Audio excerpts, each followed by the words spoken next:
Alhamdulillah pada hari ini kita bisa bertemu di acara shareholder conference-nya Bank Kalsel. Kami dari BBKP diminta untuk memberikan sharing hasil evaluasi Bank Kalsel.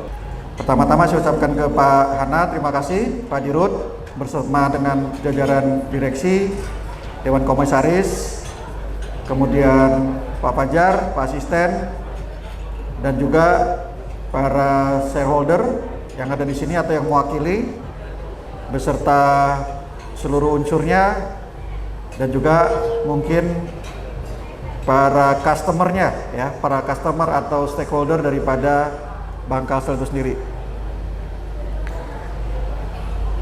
Pada sesi ini saya akan ceritakan tentang hasil evaluasi atau assessment kita terkait dengan governance, risk, compliance, dan juga bagaimana konsekuensinya ke performance Bank Kalsel itu sendiri.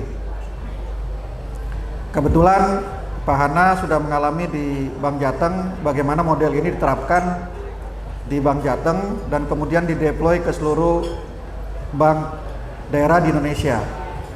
Dan kemudian kami sudah sharing findingnya hari ini karena ada beberapa hal yang memang materinya terkait dengan pengambilan keputusan daripada shareholder itu sendiri, pemegang saham.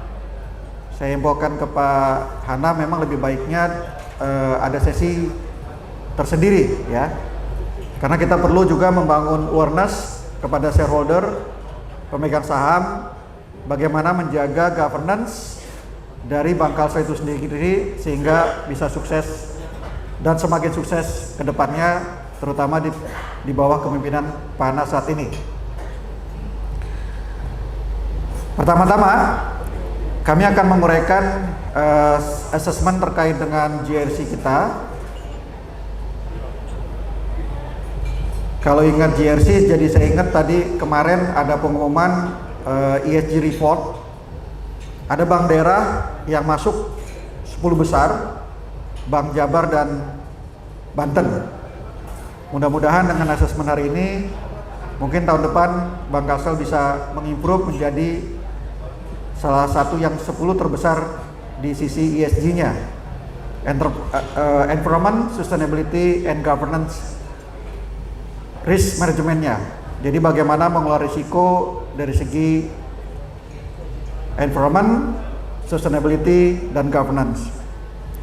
Sebelum kita masuk ke ESG, kita akan mulai dari GRC-nya dulu.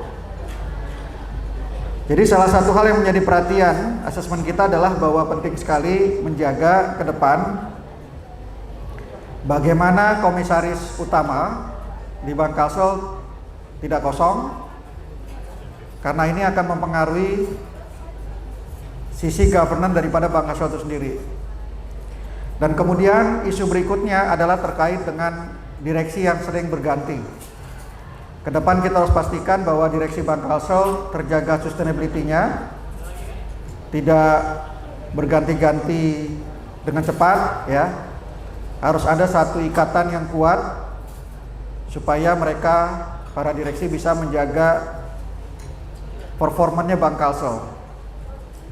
Dan kemudian finding berikutnya adalah bahwa ternyata secara manajemen memang asesmen risikonya belum berjalan dengan baik, walaupun sudah ada pedoman yang dibuat di Bank Kalsel sendiri.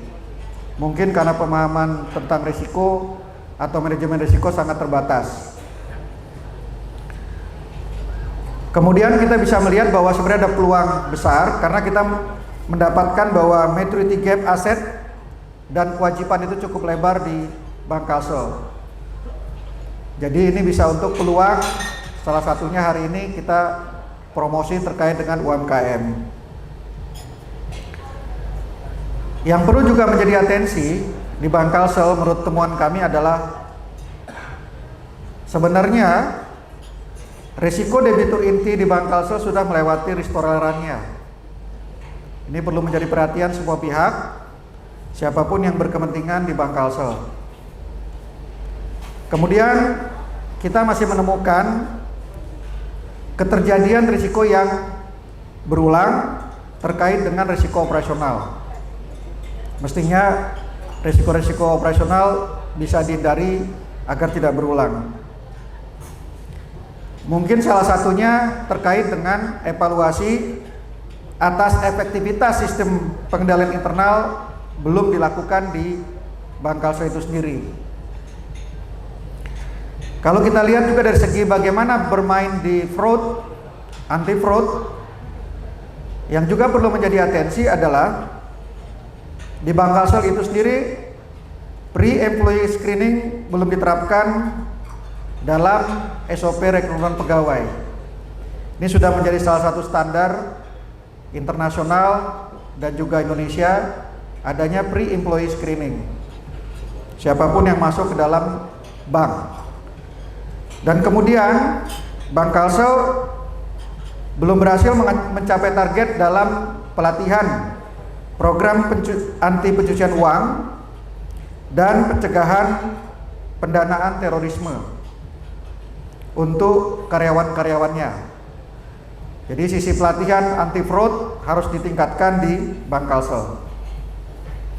Sekarang kita masih masuk ke dalam isu yang paling kritikal dari segi kontribusi pembangunan daerah. Bagaimana Bangkalsel berkontribusi terhadap pembangunan daerah di Bangkalsel?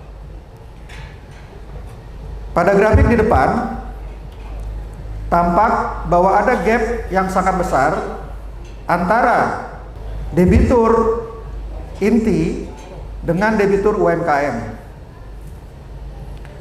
Kalau kita lihat bahwa debitur inti justru memiliki kecenderungan menaik walaupun dalam 2 tahun yang lalu cenderung datar. Tetapi kalau kita lihat dari segi pendanaan untuk UMKM, Bangkalsel belum berperan besar. Jadi mungkin itu bisa menjadi salah satu ukuran secara tegas kontribusi Bangkalsel terhadap pembangunan daerah belum begitu berhasil. Yang diindikasikan dari sisi perannya di UMKM. Nah, kemudian kalau kita lihat secara angka-angka di kanan, sebenarnya masih ada peluang yang cukup besar bagaimana Bangkalsel bisa berperan untuk UMKM. Kita lihat dari segi ROA-nya cukup bagus ya. Kemudian kalau kita lihat NPL-nya, walaupun sudah ada sinyal ya bahwa ada isu yang perlu diperhatikan, tapi Bangkalsel sudah berusaha untuk menurunkan non-performing loan-nya. Terus kemudian kalau kita lihat dari NIM-nya juga cukup stabil, LDR-nya masih ada peluang. Jadi loan to deposit rasionya juga masih berpeluang untuk dipakai meningkatkan pinjaman ke UMKM.